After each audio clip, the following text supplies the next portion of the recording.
echo to what Donna said. In Italy, the village in Avellino is called Salsa Irpina. It's been there since 1400, at least since 1400. And when we visited, there were still 8 Picardos in the phone book. And so if we go back, the City Hall said, I resemble the Picardos that are still there. And in Italy, they didn't farm, they were landowners and had tenant farmers.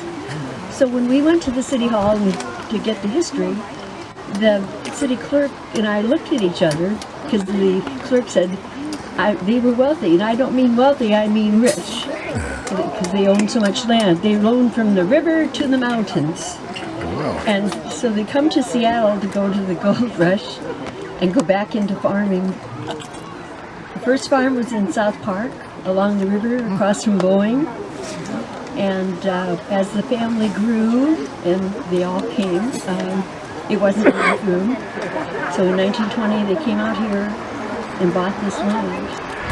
And part of it was to trade from a woman who was a neighbor in South Park. We don't know that they knew each other, but going back in history. And the real estate man picked them up at the end of the streetcar on 80th up here. Some were probably where the freeway is, and brought them by horse and buggy down to look at this land. Good. Any other questions? Burning questions? No.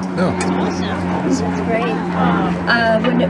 When I was little, we would walk from Dollfield to 82nd because that was all farm, and from here to 30th, and then after the war, the row of houses behind the synagogue were built.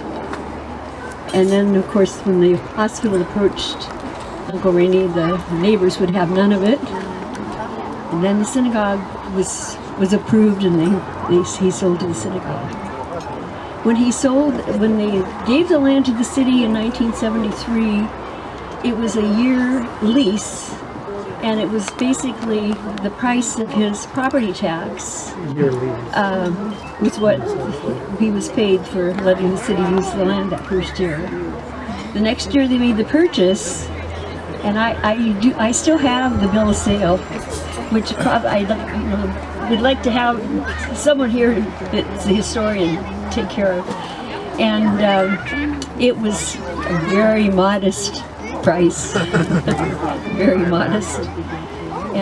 But then he farmed here himself for several years. He had a patch, and he would call us, and because my kids were young at the time, and say, "Come and pick my corn; it's ready." And my son, who is also here, and one of my daughters is still here, I think. My son must have been about 12 when we were picking the corn, and Uncle Rainey could be salty, and he would us. What was happening is people were picking his corn instead of their own, and he could tell, of course. And Still happens. They still do. I don't know if that still goes on today, but it was a great life. Thank you. Thank you. Yes. Weird. Was taken out of here before the farm? I don't know that there was anything taken out. My mother always said this was the bottom land from leftovers from Lake Washington. Yeah, I'm sure my daughter. That it extended this far into. I don't know. I don't remember them ever taking it. The greenhouse was where the synagogue is, and there was something growing in there all year long. Flowers. We'd pick in the fall. We'd come and pick flowers. My brother got to go along on Sundays, and they'd go out toward Snoqualmie Pass and some of the bogs and pick the no wire ties, the rushes the bulrushes, because that's what they used to dry and bind the vegetables with. And he does remember binding vegetables. No girls.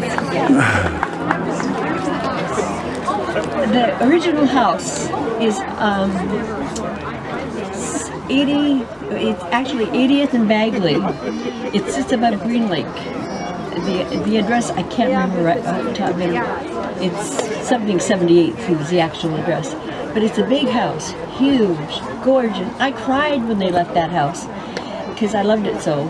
And it had a big foyer, big stone pillars on the porch. And it belonged, the Church of Seattle bought it, I think in the 70s. And then there was a lot of controversy where the money was going. And they had actually built a clone of that same house. There were bocce courts that ran along that house, which we played. Once Grandpa moved to, they built this little house across on the corner of 80th and 25th in 43 after my grandmother died. And the bocce courts were up here in front of the greenhouse. And every Sunday we were there for dinner, and the women would sit and stew. Someone took my because the men had gotten hung up on the game, and they would not come down from the farm until the game was. I wonder where I should put this on.